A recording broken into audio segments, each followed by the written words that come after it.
بسم الله الرحمن الرحيم يا أيها الذين آمنوا قوا أنفسكم وأهليكم نارا وقودها الناس والحجارة. Assalamualaikum warahmatullahi wabarakatuh. Alhamdulillahirrabbilalamin. Wa bihi nasta'inu ala umuri dunya waddin. Asyhadu an la ilaha illallah wahdahu la syarikalah wa asyhadu anna Muhammadan abduhu wa rasuluh la nabiyya ba'dah. Allahumma shalli wa sallim wa barik ala nabiyyina Muhammad wa ala alihi washabihi ajmain wa ba'd. Ikhwan dan akhwat, wabil khusus Direktur Kaifa yang saya hormati Pak CEO ya, Pak Wicenarko, Pak Asmu'i, dan semua ustadz-ustadzah, ikhwan akhwat semuanya. Alhamdulillah ketemu lagi dalam sesi berikutnya kali ini. Semburat cinta kala memudar pesonanya.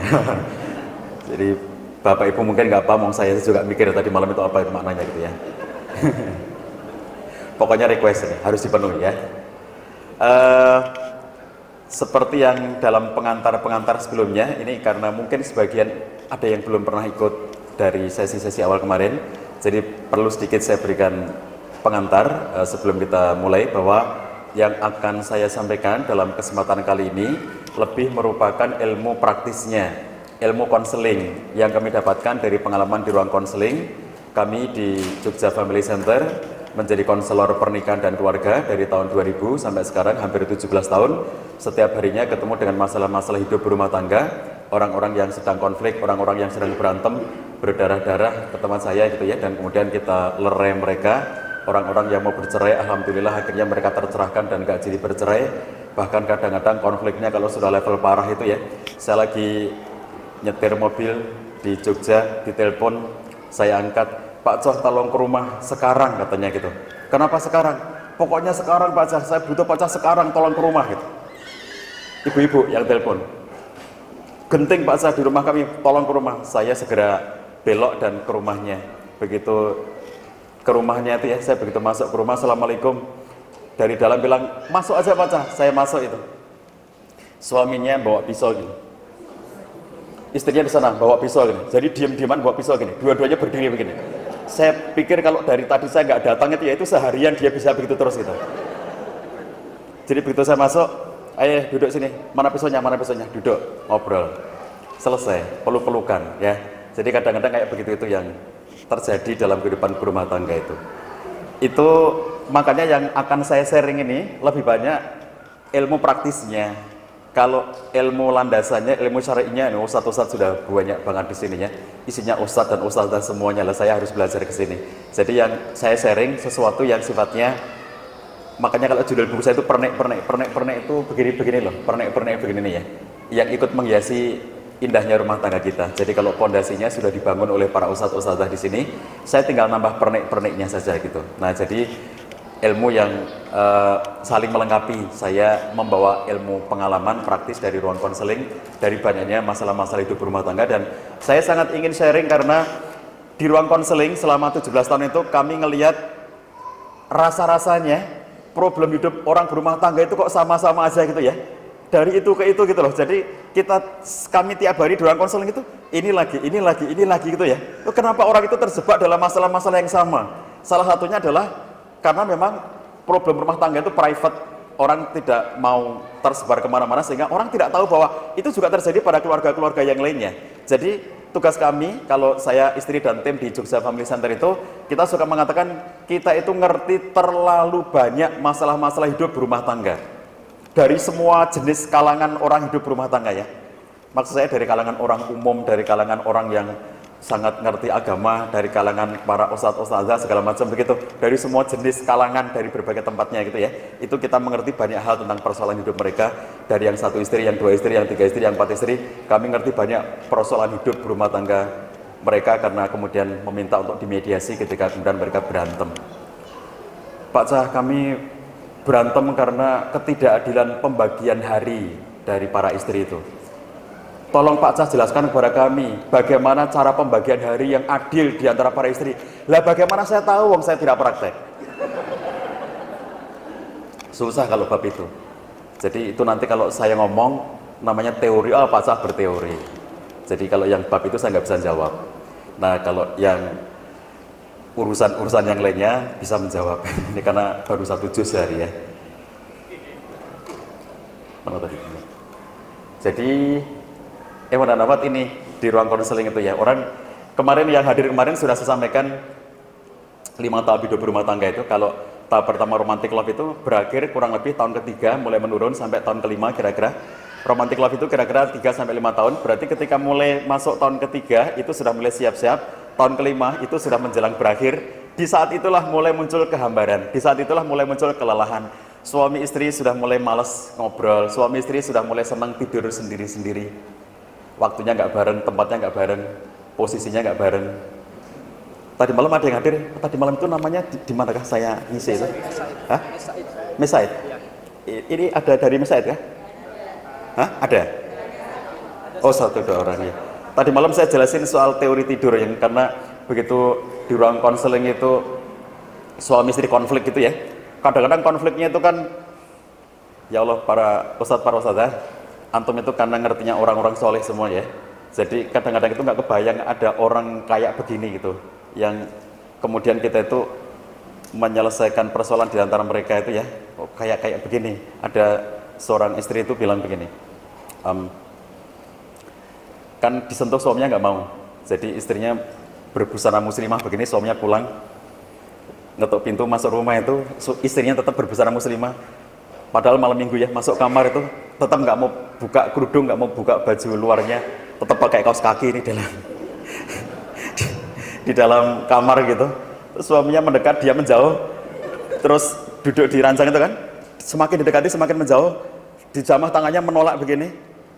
Suaminya emosi, marah, dan kemudian, aku ini suami kamu gitu, aku ini suami kamu, kenapa kamu menolak seperti itu gitu. Dan ini karena puncak dari konflik mereka yang sangat panjang, sudah lama konflik mereka, dan kemudian puncaknya itu pada malam hari itu, ketika kemudian dia datang ke rumah dan istrinya tidak menyambut dia sebagai seorang suami, karena disentuh nggak mau, padahal suaminya pengen malam mingguan.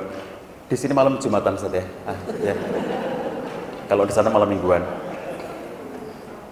Kalau malam Jumatan kan Al-Kahfi gitu ya, jadi soleh-soleh semua. Kalau di sana malam minggu kan, jadi pikirannya beda dengan orang di sini gitu. Di sini soleh-soleh semuanya. Jadi saking emosinya, mau diajak malam mingguan nggak mau kan, disentuh nggak mau gitu. Suaminya itu bilang begini, bagaimanapun Abi ini kan suami yang sah dari Umi.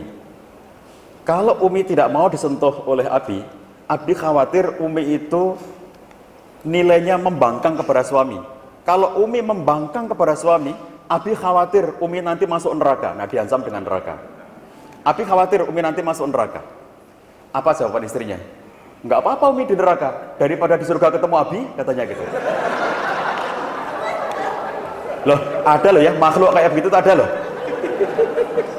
Saya dengar itu terkaget-kaget itu ya. Kan suami itu karena nyentuh istrinya nggak berhasil, sambil, karena ini masih, kemarin kami cerita kalau seseorang atau sepasang suami istri konseling ke kami di Jogja Family Center itu, kami selalu memberikan waktu akses itu 2 bulan. Waktu konseling kita 2 bulan. Nah, orang ini masih masuk dalam waktu 2 bulan tadi itu.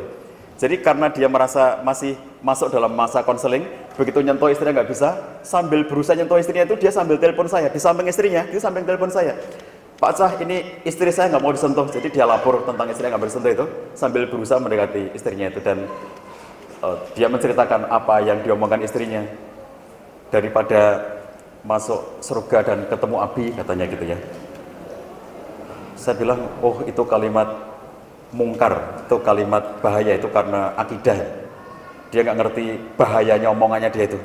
Saya bilang, malam hari ini tolong kamu bersabar, ikuti dulu apa maunya istri kamu. Kamu disuruh tidur di mana? Malam ini ikuti dulu, kamu jangan emosi dulu. Besok saya datang ke sana. Saya datang, perjalanan. Yang di belakang kurang jelas. Oke. Ada tambahan kali ya? Something. Tes kanan, kiri, jelas kanan, jelas kiri. Kanan, oke? Kiri, kanan, jelas kanan, jelas kiri. Dua-duanya, nggak jelas dua-duanya. Coba dulu kanan. Jadi kadang-kadang kalau konseling itu kami harus datang ke sebuah tempat 4 jam perjalanan dari Jogja jalan darat ke sana untuk ketemu dengan sepasang suami istri yang sedang konflik itu. Kita temukan, kita ajak ngobrol gitu. Saya bilang gini, kamu itu tadi malam telah mengucapkan kata-kata yang sangat salah dan kamu harus bertobat karena kalimat itu kalimat akidah. Jadi saya bayangkan itu saking bencinya si istri kepada suaminya itu ya. Saking bencinya itu kan dia bayangin surga itu kan indah gitu ya. Surga itu kan pengennya senang-senang di sana. Begitu dia ke surga, ketemu kamu lagi gitu ya. Jadi kan dia merasa, lu ngapain kalau begitu ke surga? Sementara ketemu orang yang dibencinya. Saya bilang begini, mending kamu itu bagaimana kalau terjadi bahwa kamu ke neraka dan ternyata ketemu suami kamu di situ. Lah kan lebih ngeri lagi kamu itu. Surganya Allah itu luas, kardua samawati wal ardh, seluas langit dan bumi. Jadi kalau kamu masuk surga suatu ketika dan ternyata di situ ada suami kamu, cari tempat yang lainnya kan banyak, luas banget surganya Allah itu. Ketimbang kamu mikirin neraka itu loh. Jadi saya merasa ini kalimatnya ya Allah sudah segitu bencinya. Bisakah kita akan mendamaikan? Saya perjalanan ke sana sama istri saya, Masya Allah kayaknya kita nanti gagal ini karena omongannya sudah kayak begitu. Kita dudukkan lagi, kita mulai dari awal lagi, padahal ini sudah berjalan sekian kali konselingnya dan begitu kita ulangi lagi, kita ngobrol lagi gitu ya, sudah mulai tenang dan belum kelihatan selesai. Tapi begitu kita pulang, seminggu dari peristiwa itu suaminya datang ke rumah, Pak Cah, ini belum selesai 2 bulan waktu konseling kita, tapi sudah selesai semuanya Pak Cah. Saya tanya gimana kok bisa selesai? Tiba-tiba istri saya kata dia, itu dia menangis-nangis dan kemudian meminta maaf kepada saya atas semua yang telah dilakukannya selama ini. Dia merasa menyesal dan kemudian sekarang sudah baik semuanya. Dan dia mengatakan, sepanjang 10 tahun pernikahan saya Pak Cah, baru kali ini saya merasakan keindahan hidup berumah tangga katanya. Jadi lebih indah daripada dulu ketika romantic love itu kata dia, karena cuma sebentar dia mengalaminya. Kita ketemu kadang-kadang situasi seperti itu, orang capek berumah tangga, orang lelah berumah tangga, hidup hambar, dan pada akhirnya menimbulkan sebuah kelelahan tersendiri. Kalau orang barat sana, barat itu mana sih? Sana orang barat, itu kalau mereka kan karena orang materialis gitu, kalau kita orang beriman beda ukurannya. Kalau mereka suka mengatakan begini, di antara problem hidup berumah tangga adalah, kata mereka, terlalu lama mencintai orang yang sama. Iya enggak, kita beda, kita bukan orang barat kan, kita orang timur. Saya kan cerita orang barat ini tadi. Terlalu lama mencintai orang yang sama, capek deh lo lagi gitu ya. Anak saya waktu mau nikah nanya sama saya, Abi, hidup berumah tangga itu apa enggak bosen, kata dia gitu. Abi sama Om ini apa enggak pernah bosen, sekian lama hidup terus-menerus berdua itu apa enggak bosen gitu. Jadi ngebayangin terus-menerus gitu. Saya bilang sama dia, Mbak, kamu itu makan nasi bosan enggak? Enggak lah seperti itu, saya bilang gitu ya. Nasi itu bisa menjadi nasi goreng, bisa menjadi nasi uduk, bisa menjadi nasi kuning, sama-sama nasi. Jadi satu istri rasa ya, Ustaz. Mana Ustaz Sudirman tadi? Jadi satu istri 4 rasa. Tapi kalau punya 4 istri, jangan 1 rasa gitu ya. Bisa 16 rasa. Jadi pada tahun-tahun tertentu, suami istri itu sudah mulai merasakan kehambaran. Itu yang sering kami katakan sebagai hambarisme. Hambarisme. Jadi kehambaran, kelelahan, ketidaknyamanan hidup berumah tangga itu ya. Nah, di titik itulah kemudian kita perlu mengupayakan bagaimana agar gejala kelelahan dan kehambaran kita waspadai dan mulai menyegarkan kembali ketika kemudian rasa-rasanya hidup berumah tangga kita ini ada yang mengatakan mengalir saja begitu, kok tidak ada indah-indahnya. Tadi pagi saya nulis di Instagram, kamu pengen suami romantis? Saya bilang ya coba yakin nggak yang bener kamu pengen suami romantis gitu. Dengarkan dulu cerita saya bilang kan tadi pagi di Instagram. Klien yang pertama mengatakan, Pak Cah, saya stres hidup dengan suami saya ini, saya tuh lelah, capek hidup dengan dia. Suami saya tuh orangnya nggak punya romantis sama sekali, nggak ada romantisnya sama sekali, kata dia. Aku kan pengen kehidupan yang romantis. Bapak-bapak, secara umum perempuan itu sebetulnya menghendaki sebuah kehidupan pernikahan itu yang dramatis gitu ya. Jadi roman, bener-bener roman. Jadi romantis di mata perempuan itu bener-bener roman gitu. Sesuatu yang kemudian ada unsur dramanya, ada unsur romannya gitu. Dan itu mereka sangat berharap sebetulnya seperti itu. Sementara bapak-bapak ini menganggap Aku bekerja, mencari nafkah, semua penghasilan untuk keluarga. Apa itu kurang romantis? Itu kan sudah jauh daripada kata-kata cinta. Lah Umi pilih mana? Aku muji-muji Umi terus, aku berlaku romantis terus tapi nggak bekerja. Pilih mana? Lah kok ekstrem banget pilihannya itu loh. Klien pertama, suami saya itu nggak ada romantis-romantisnya Pak Jah. Aku kan pengen kehidupan pernikahan yang romantis. Aku kan berhak bahagia. Lah ini yang kata-kata medsos banget yang kemarin saya ceritakan itu ya. Yang dulu sebelum era 2013 hampir kita tidak mendapatkan kalimat seperti ini di ruang konseling. Setelah 2013 terutama 2014 ke sini mulai era medsos, mulai banyak orang galau, mulai banyak orang melau, mulai banyak orang alay, mulai banyak orang jablay. Jadi pada akhirnya kemudian segala sesuatu itu kok jadi masalah tiba-tiba di era medsos itu. Aku kan berhak bahagia, kalimat-kalimat seperti ini. Klien pertama, klien berikutnya, seorang ibu rumah tangga yang mengatakan, Pak Cah, saya stres hidup dengan suami saya ini. Orangnya sebetulnya baik Pak Cah, romantis banget katanya. Tapi saking romantisnya, dia romantis ke siapa-siapa. Jadi banyak banget perempuan yang kemudian akhirnya tergila-gila kepada suami saya itu. Lah kan stres saya dibuat jadinya gitu. Nah jadi bener nih pengen suami romantis. Oh, orang hidup gak ada yang bener ya. Suami gak romantis, salah. Terlalu romantis, salah gitu. Aduh, Masya Allah. Kalau di ruang konseling itu kita menemukan yang unik-unik seperti ini. Seorang istri bilang gini, Pak Cah, saya itu capek punya suami kayak dia ini. Dan itu menuntut cerai loh. Menuntut cerai suaminya nggak mau bercerai, akhirnya meminta mediasi dulu sebelum istrinya menuntut cerai ke pengadilan itu, dibawa ke Jogja Family Center, kata istrinya, saya capek punya suami kayak dia itu Pak Cah. Kenapa? Suami nggak bisa mutusin segala sesuatu, semuanya terserah Umi, apa-apa Pak Cah, semuanya terserah Umi, urusan pendidikan anak terserah Umi, anak kita besok sekolah di mana terserah Umi, anaknya ngambil rapor di sekolah terserah Umi gitu, sampai yang teknis Pak Cah. Misalnya kita keluar makan nih, kita makan kemana Bi? Terserah Umi, semua terserah Umi. Saya capek Pak Cah punya suami kayak begitu, saya pengen suami yang tegas, suami yang bisa memutuskan, suami yang bertanggung jawab, itu qawwam namanya. Masa semuanya bergantung kepada saya, capek saya dibuatnya. Klien pertama. Klien berikutnya, sekian waktu kemudian, seorang ibu rumah tangga mengatakan, Pak Cah, saya itu nggak dianggap apa-apa sama suami saya. Semua diputuskan sama dia, segala sesuatu diputuskan sama dia. Urusan sekolah anak, saya nggak diajak ngomong, langsung diputuskan sendiri. Warna cat rumah Pak Cah, saya nggak diajak ngomong, langsung dicat sendiri. Segala sesuatu kita diajak makan, tapi nggak ngerti makan kemana, dia putuskan sendiri. Saya nggak dianggap apa-apa Pak Cah. Terserah Umi, salah. Semua diputuskan suami, salah. Nggak ada yang bener ya. Jadi orang itu kalau perspektifnya masalah, semuanya jadi masalah gitu. Ya Allah, jadi kayak begini ini, orang itu hanya karena terlalu sempit cara pandangnya gitu ya. Nah, bagaimana kemudian kita mengantisipasi agar kemudian kita bisa menyegarkan cinta bersama pasangan. Saya ingin mengajak kita bicara ini, tadi saya sampaikan, ini ilmu-ilmu praktis tadi ya, melengkapi peta kasih kita kepada pasangan, bagaimana menjaga rasa suka terus-menerus kepada pasangan, bagaimana nanti kita berinteraksi yang menyenangkan dengan pasangan, bagaimana komunikasi yang melegakan, dan bagaimana kita bisa melakukan refreshing cinta bersama pasangan, supaya tidak semakin memudar semburat cinta kala memudar pesonanya itu. Kita mulai yang pertama ya, peta kasih itu apa? Ini kemarin di sesi sebelumnya saya sudah menantang Bapak Ibu untuk menjawab beberapa pertanyaan. Pada waktu itu sudah ada yang menjawab. Sekarang ini nggak dikasih kertas-kertas ya, Bapak Ibu, oleh panitia nggak dikasih kertas sama pulpen nggak ya? Nggak ya, nggak dikasih ya? Oke. Ada yang bawa kertas? Bawa nggak sekarang ini? Bawa ya? Bawa pulpen nggak?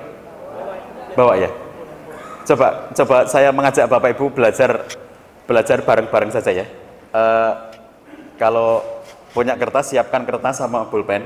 Saya akan mengajak Bapak Ibu memahami apa yang disebut dengan peta kasih sambil menyiapkan kertas dan pulpennya ya. Bapak Ibu yang tidak punya kertas, nggak punya pulpen, minta teman kecil aja, kecil. Kalau misalnya kertasnya 1 lembar begitu, itu bisa dibagi 2. Yang seperti itu bisa dibagi 2. Kecil aja. Terus sama pulpen ya, sama pulpen. Siapkan dulu, nanti saya ajak nulis-nulis sesuatu gitu. Itu kita mencoba untuk, nah itu ada kertas kosong dari panitia itu yang 1 HVS itu bisa dibagi 2 itu. Ya, Satu bisa dibagi dua, jadi biar efektif. Yang nggak bawa pulpen minta tolong panitia atau minta pinjam temannya ya.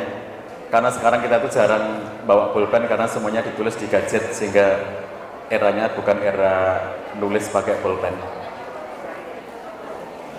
Siapkan dulu ya kertas dan pulpennya, siapkan dulu. Sambil menyiapkan, saya akan jelaskan dulu yang dimaksud dengan peta kasih. Apa itu peta kasih?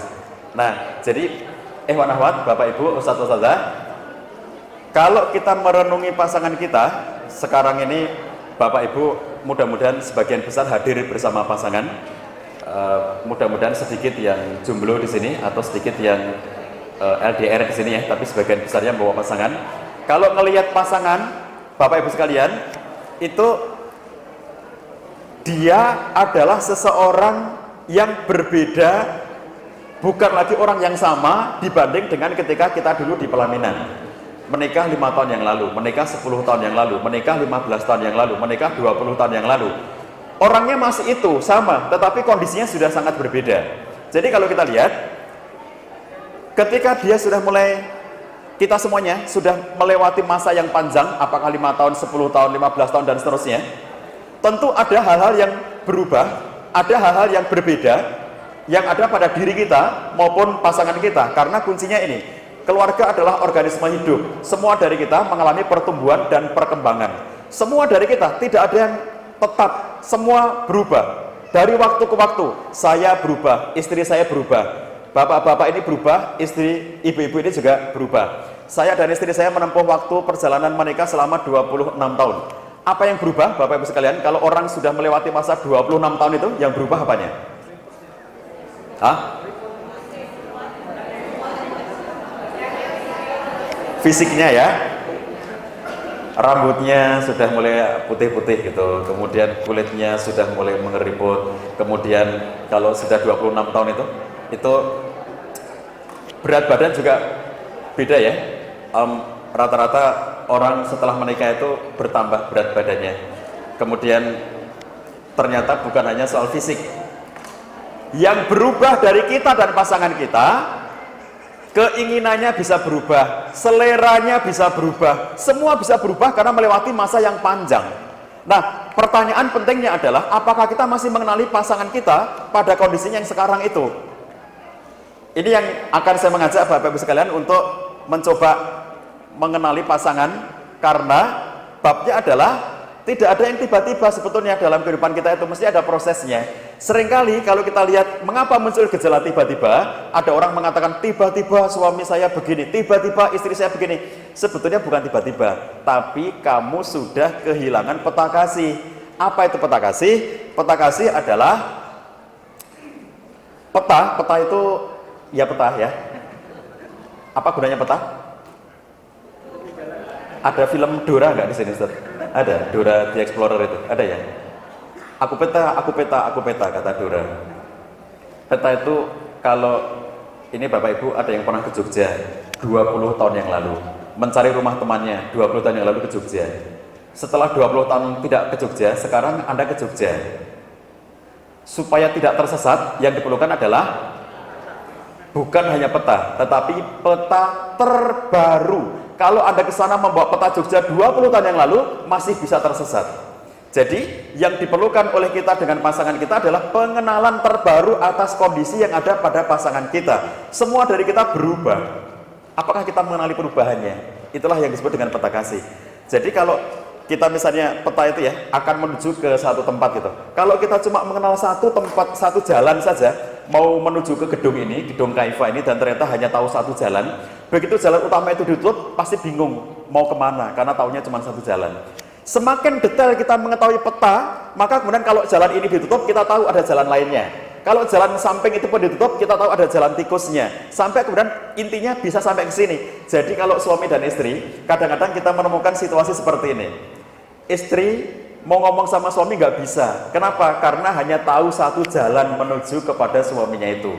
Suami mau ngomongin istri nggak bisa. Kenapa? Karena hanya punya satu cara, satu jalan untuk bicara dengan istrinya. Begitu kemudian dia tidak tahu bagaimana cara bicara yang lainnya, cara komunikasi yang lainnya, tidak mengetahui bagaimana jalan sampai dengan yang detail-detailnya untuk menuju hati dan perasaan pasangan kita, di titik itu suami dan istri merasa tidak bisa lagi untuk berkomunikasi, buntu. Kalau istri biasanya di titik itu dia nangis, kemudian datang ke ruang konseling dan dia mengatakan, aku nggak tahu lagi bagaimana harus ngomong dengan suamiku gitu. Tolong Pak Zah beritahu aku bagaimana ngomong dengan suamiku. Lah bagaimana aku tahu suami kamu aja aku nggak kenal. Lah yang kenal kan kamu, harusnya kamu yang lebih mengetahui tentang dia. Jadi kalau kemudian kita melihat bahkan perubahan-perubahan yang terjadi dalam diri seseorang itu seringkali nggak dipahami oleh pasangannya. Saya punya teman nulis di status Facebook. Jadi saya tuh sensitif banget dengan kata-kata ya, apalagi teman-teman yang saya tahu dia gitu, makanya jangan dekat-dekat dengan saya. Kalau terlalu dekat dengan saya nanti saya jadi ngerti gitu ya, jadi nggak usah dekat-dekat dengan saya. Jadi teman ini sangat dekat dengan saya, dia nulis di status Facebooknya, kalimatnya tuh saya heran banget loh, kok puitis banget tuh, indah banget kalimatnya itu. Saya tahu dia orang yang tidak bisa buat puisi, saya ngerti dia bukan penikmat puisi, kalimatnya kok puitis banget. Akhirnya saya masuk ke wall dinding Facebooknya itu, saya lihat postingan-postingannya, Masya Allah, selama berbulan-bulan itu isinya itu puitis semuanya, kalimatnya indah semuanya. Saya terheran-heran, ada apa orang ini gitu ya, umurnya sudah seumur saya gitu. Kemudian saya kontak sama dia, saya japri dia, saya bilang begini, apa kabar, kamu lagi jatuh cinta ya? Saya langsung tutup poin begitu. Dia kaget banget dan dia bilang, dia telepon saya, Pak Zah kok ngomong kayak begitu ada-ada aja. Enggak, aku kan cuma nanya. Ya enggak lah kata dia gitu. Tapi seminggu kemudian dia kontak saya, Pak Zah bisa ketemu, minta waktu ketemu. Oke, akhirnya ketemu. Pertanyaan pertama kepada saya ketika ketemu adalah, Pak Zah, nggak ada angin, nggak ada hujan, kenapa Pak Zah nanya tentang jatuh cinta? Saya bilang, siapa bilang nggak ada angin, nggak ada hujan? Buka Facebook kamu, saya bilang gitu. Dibuka Facebooknya, baca, saya bilang gitu, dibaca. Saya tahu kamu orang tidak ngerti puisi, saya tahu kamu orang tidak tahu sastra. Bagaimana kalimatnya bisa indah seperti itu? Hanya orang jatuh cinta yang kalimatnya tiba-tiba indah semuanya. Orang jatuh cinta itu tiba-tiba menjadi pujangga semuanya. Jadi kalau pengen kalimat indah, tulis pada saat jatuh cinta, indah semuanya. Jadi ketika dia jatuh cinta nggak nyadar, tulisannya itu indah-indah semuanya gitu. Jadi saya bilang, kalimat seperti ini itu hanya mungkin muncul dari dua orang. Orang pertama adalah orang yang memang ngerti sastra, kalimatnya indah semuanya. Kemungkinan kedua adalah orang yang sedang jatuh cinta hatinya, berbunga-bunga, mempengaruhi pilihan diksinya, kalimatnya menjadi indah semuanya, padahal dia nggak pernah belajar tentang itu. Setelah saya ngomongin begitu, akhirnya dia ngaku, iya betul Pak Zah, mulai ngobrol tentang jatuh cintanya dengan seorang perempuan. Dan saya tanya sampai ke level apa, ya sudah jalan berdua, sudah ke rumahnya, sudah ngomong ke orang tuanya, segala macam gitu. Terus orang tuanya membolehkan, dia juga mau nikah dengan saya gitu ya, agar bisa menjadi istri keduanya, sudah dibolehkan. Terus saya bilang, terus problemnya sekarang apa? Ya problemnya adalah yang paling berat itu karena istri pertamaku tidak membolehkan. Nah saya bilang, itulah persoalan yang harus kamu selesaikan terlebih dahulu. Saya bilang, sekarang kamu pengennya apa? Mau meneruskan dengan perempuan itu untuk menikah atau bagaimana? Kata dia, kayaknya nggak mungkin meneruskan Pak Zah, karena kuat banget penolakan istri saya dan aku nggak mau berpisah dengan istri saya. Jadi akhirnya dia memilih realistis, nggak jadi nikah dengan itu. Terus saya tanya begini, sekarang pilihan kamu apa? Kalau nggak jadi dengan dia, ya kalau nggak jadi dengan dia berarti harus memutuskan hubungan dengan dia Pak Zah. Masalahnya adalah bagaimana cara memutuskan. Mendampingi seseorang yang sedang jatuh cinta, bapak-bapak yang sedang jatuh cinta, bukan anak muda. Saya bagaimana mengalihkan perhatiannya untuk menghilangkan perasaan tergila-gilanya itu kadang-kadang butuh waktu yang lama. Untuk contoh kalian yang ini, itu saya butuh waktu 6 bulan untuk memastikan bahwa dirinya sudah bisa lepas sama sekali dari perasaan jatuh cinta itu kepada si perempuan itu. Singkat cerita selesai, 6 bulan selesai ya, saya bilang sudah nggak ada hubungan lagi, sudah semuanya clear, oke. Walaupun kalau yang namanya perasaan itu tentu nggak sepenuhnya hilang, tapi paling tidak dia sudah secara sangat sadar menghindari itu semuanya dan tidak lagi, cirinya sederhana, tidak ada lagi interaksi dan komunikasi. Sudah sepanjang tidak ada lagi itu, sudah itu dia sudah akan hilang. Saya merasa sudah selesai. Tapi kurang lebih sebulan setelah itu, malam-malam saya ditelepon sama seorang ibu dan saya ngerti ini istrinya si suami tadi itu ya. Malam-malam jam 12 malam, saya baru selesai kegiatan jam 12 malam, saya tahu nomornya, ini istrinya si bapak itu. Tidak saya terima karena ibu-ibu nelpon saya jam 12 malam, saya tolak. Telepon lagi, saya tolak lagi, sampai 3 kali. Waduh, kayaknya penting banget deh. Begitu saya angkat, dia langsung nangis sesenggukan di telepon dan dia bilang gini, Pak Cah, suami saya selingkuh, kata dia. Kalimat pertama, Pak Cah, suami saya selingkuh. Ibu tahu dari mana? Tahu dari buku catatan hariannya, Pak Cah. Kapan ibu mendapatkannya? Sekarang malam ini. Jadi karena suaminya lagi bepergian keluar kota, tugas dinas 7 hari, dan besoknya mau pulang, malam ini dia bersih-bersih kamar. Maksudnya menyiapkan kedatangan suaminya besok biar kamarnya bersih. Di antara bersih-bersih kamar ketemu buku catatan harian, ditulis semua oleh suaminya itu. Lah kok bodoh banget ya? Kenapa kok ditulis-tulis gitu loh kayak begitu tuh? Lah itu kan membuka rahasia, ya. Jadi hikmahnya itu jangan ditulis. Oh bukan itu hikmahnya. Hikmahnya jangan melakukan kayak begitu itu hikmahnya ya. Jadi begitu kemudian saya tanya, Bu, ini sudah malam, besok aja habis subuh silakan ditelepon lagi. Matikan? Betul, besok pagi-pagi habis subuh dia sudah telepon saya. Pak Cah, suami saya selingkuh, sekarang ini dia datang, nanti sebentar lagi saya menjemput ke bandara. Apa yang harus saya lakukan, kata dia. Saya tanya, Bu, Ibu ngerti nggak nama selingkuhannya yang ditulis di situ? Tahu Pak Cah, namanya disebut namanya. Lah itu yang sudah saya selesaikan selama 6 bulan itu. Saya tanya, Ibu ngertinya kapan? Tadi malam itu Pak Cah. Saya bilang gini, Ibu kenal saya kan? Iya kenal. Ibu percaya saya? Percaya. Kalau saya omongi, nurut nggak? Nurut, kata dia gitu kan.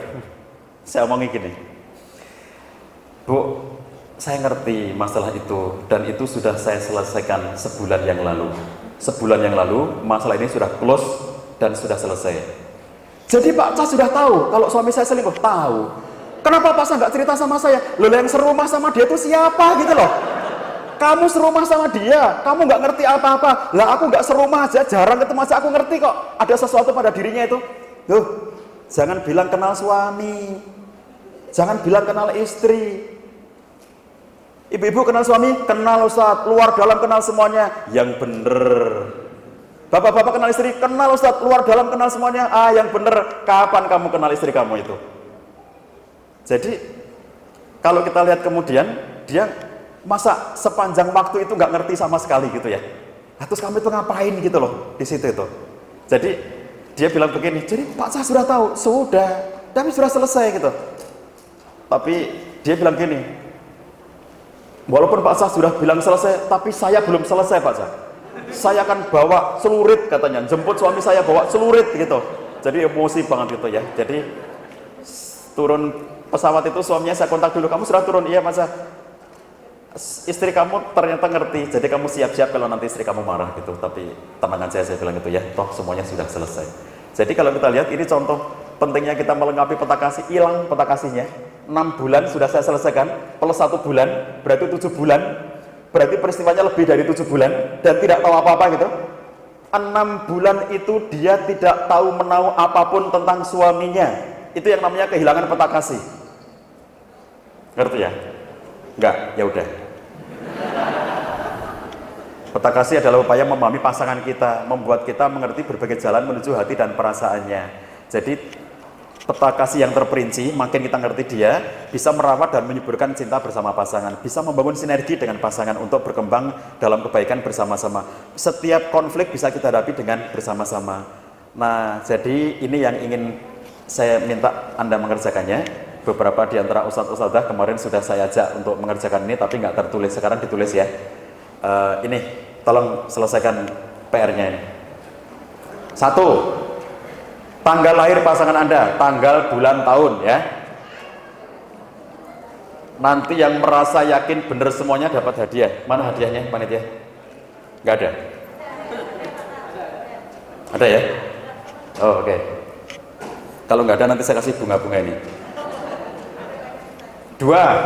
Tanggal lahir, tanggal pernikahan Anda dengan pasangan Anda, tanggal, bulan, tahun dengan pernikahan Anda. Ini pertanyaan gampang-gampang banget karena tidak akan berubah ya. Bapak Ibu, ini alhamdulillahnya tidak ada bujang di sini ya. Tidak ada yang jomblo, yang belum nikah nggak ada kan? Ini sudah menikah semuanya.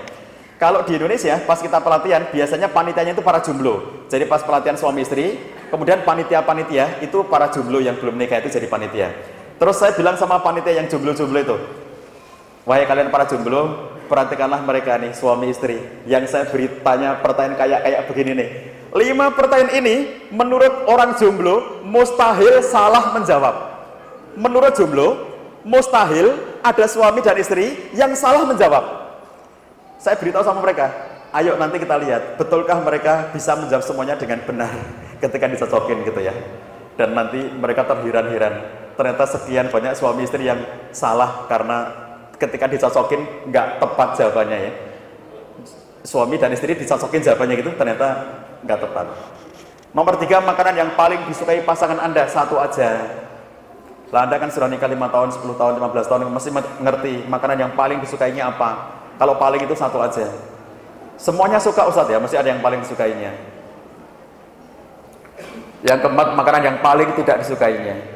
Jadi kalau Anda mengerti dia tahu makanan yang paling tidak disukainya, jangan dikasih. Sengaja ngasih itu karena tidak disukainya itu jangan ya. Ini Anda ngerti makanan apa yang paling tidak disukainya. Mungkin dia punya makanan yang tidak disukai, tapi apa yang paling nggak disukainya? Jangan bilang makanan haram, jangan bilang begitu. Ya itu semuanya iyalah. Maksudnya jenis makanan seperti apa yang dia nggak suka gitu. Ada orang nggak suka pete, ada orang nggak suka jengkol, tapi padahal ada orang lain tuh favoritnya pete, favoritnya jengkol lah, beda-beda tuh orang itu. Terus teman karibnya siapa nomor 5 nih ya? Oke, sudah jawab semuanya. Saya ingin tahu Bapak Ibu yang yakin kalau dicocokin dengan pasangannya benar semuanya. Angkat tangan. Ya, oke, langsung maju aja. Ayo, langsung dapat hadiah. Mana istrinya? Ayo sini. Sini Mas. Ke tengah. Mana istrinya? Oke. Oh, saya nggak tahu kalau suruh maju satu. Oh, di sini. Ada juru fotonya ya. Yang penting hadiahnya, jawabannya nggak penting ya. Nomor 1 adalah hadiahnya. Mudah-mudahan menjadi keluarga yang sakinah, mawaddah, warahmah ya. Sekarang level kedua ya. Siapa yang ingin nanti dapat hadiah level kedua, angkat tangan dulu. Jawabannya nggak penting, yang penting hadiahnya. Nanti yang menjawab Anda ya, sama istri. Oke. Sekarang kerjakan level keduanya nih. Tulis ya, tulis. Nanti akan dicocokin. Apa keinginan pasangan Anda akhir-akhir ini yang belum terwujud? Akhir-akhir ini loh ya. Mungkin dia punya keinginan yang terdahulu, tapi sekarang sudah enggak. Kalau yang akhir-akhir ini dia punya keinginan tapi belum terwujud, apa itu? Tulis ya. Nomor 2, apa yang merisaukan pasangan Anda akhir-akhir ini? Yang merisaukan apa? Itu yang sering kami temukan di ruang konseling, istri yang menangis di balik punggung suami. Karena istri ini nggak bisa ngomong dengan suaminya, banyak sekali hal pengen disampaikan ke suaminya, tapi setiap kali ngomong dengan suaminya selalu salah paham, akhirnya mereka berantem. Daripada berantem dengan suami, akhirnya memilih diam, tapi karena hatinya nggak bisa kuat menanggung itu semuanya, sehingga begitu suaminya tidur, dia nangis sendirian, atau ketika suaminya kerja, dia nangis sendirian. Nanti kalau suami ditanya, apa ada yang merisaukan istri kamu? Oh nggak ada Pak Cah, istri saya itu solihah banget, baik banget itu ya. Istri saya itu baik banget, jadi nggak ada yang menggelisahkannya. Padahal dia nangis tiap hari di balik punggungnya, dia nggak tahu. Ini suami yang sangat husnudzon ya.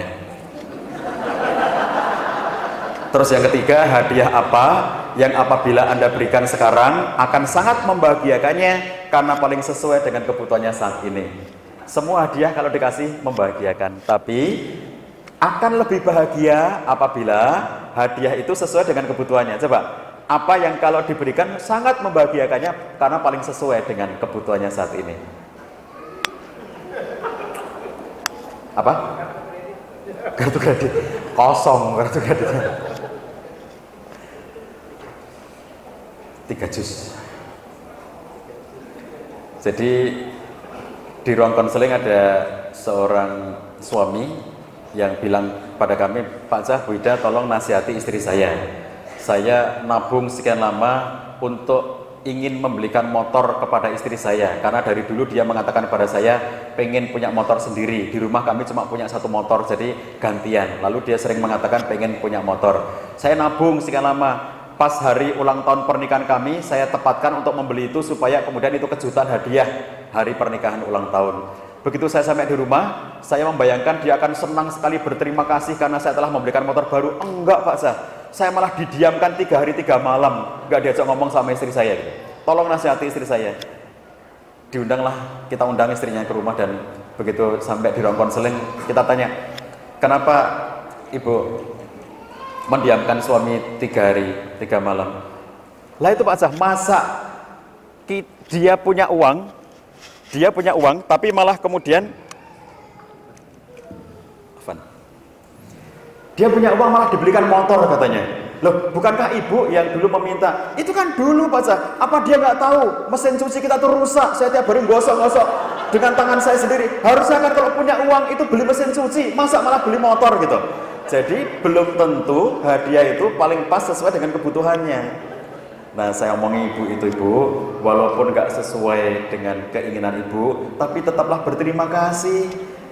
Masa beli motor kok nggak ngomong-ngomong? Lah namanya kejutan.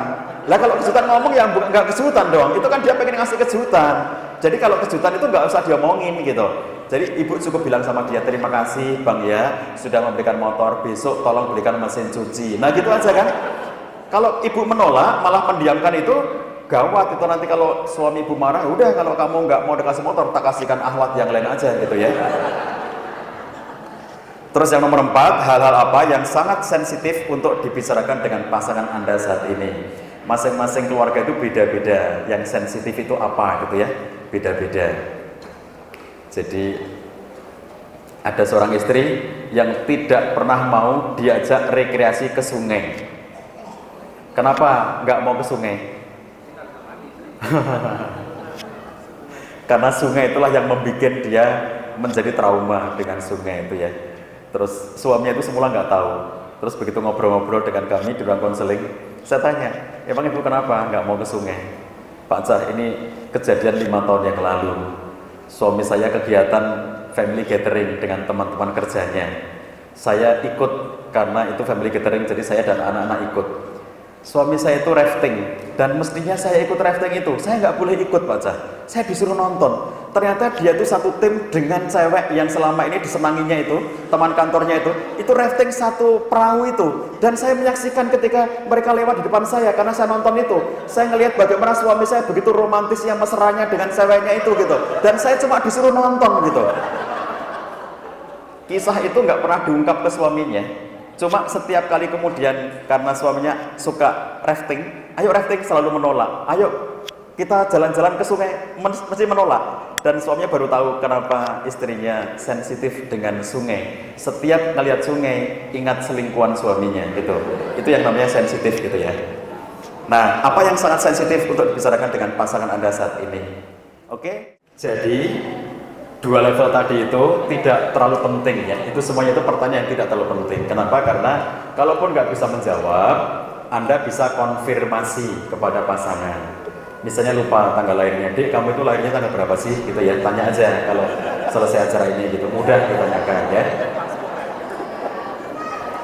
Lupa tanggal nikah, nanya aja sama istrinya gitu ya. Itu gampang, itu konfirmasi semuanya. Dik, dulu kita nikah tanggal berapa gitu. Emang kita pernah nikah mas gitu. Jadi kan kalau dua-duanya lupa, nanti datang ke rumah ngambil buku nikah, ada tanggal nikahnya di sana. Dan itu tidak ada, buku nikah itu tidak ada expired date-nya, nggak ada ya. Tanggal kedaluarsa di buku nikah itu nggak ada. Jadi jangan dicari tanggal kedaluarsanya. Jadi kalau yang menggelisahkan nanya aja, bang, apa sih yang menggelisahkan abang sekarang ini gitu. Tanya sama istrinya, Dek, apa yang menggelisahkan kamu? Kamu bang yang menggelisahkan aku gitu ya. Semua bisa dikonfirmasi. Jadi kalaupun nggak bisa jawab nggak apa-apa. Level 1, level 2 tadi nggak bisa jawab nggak apa-apa, karena itu semuanya bisa ditanyakan kepada pasangan. Tapi yang paling penting Anda harus bisa menjawab pertanyaan yang ini ya. Kapan terakhir kali Anda mengenal pasangan Anda? Kapan terakhir kalinya? Yang tadi saya tanyakan loh. Jangan merasa mengenal suami, jangan merasa mengenal istri.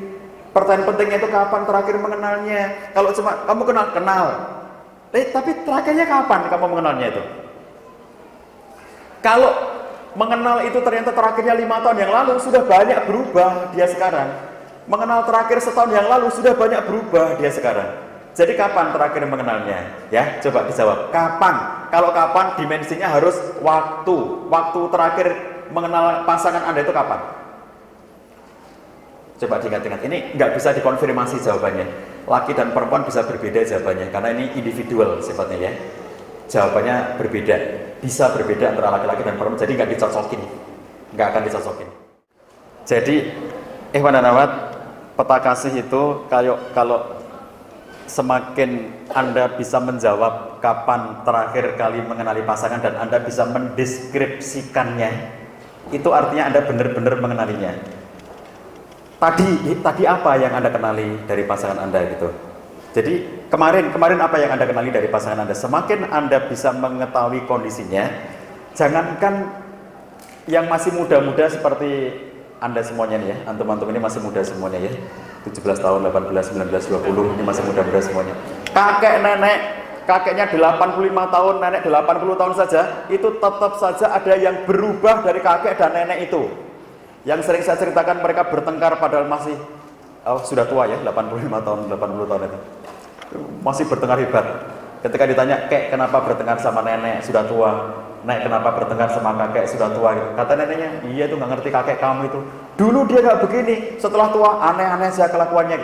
Dulu dia tidak begini, setelah tua aneh-aneh saja kelakuannya. Nenek ini berhenti mengenali si kakek sekian lama. Nggak tahu lagi kondisi kakeknya, kok kayak begitu ya suamiku sekarang gitu.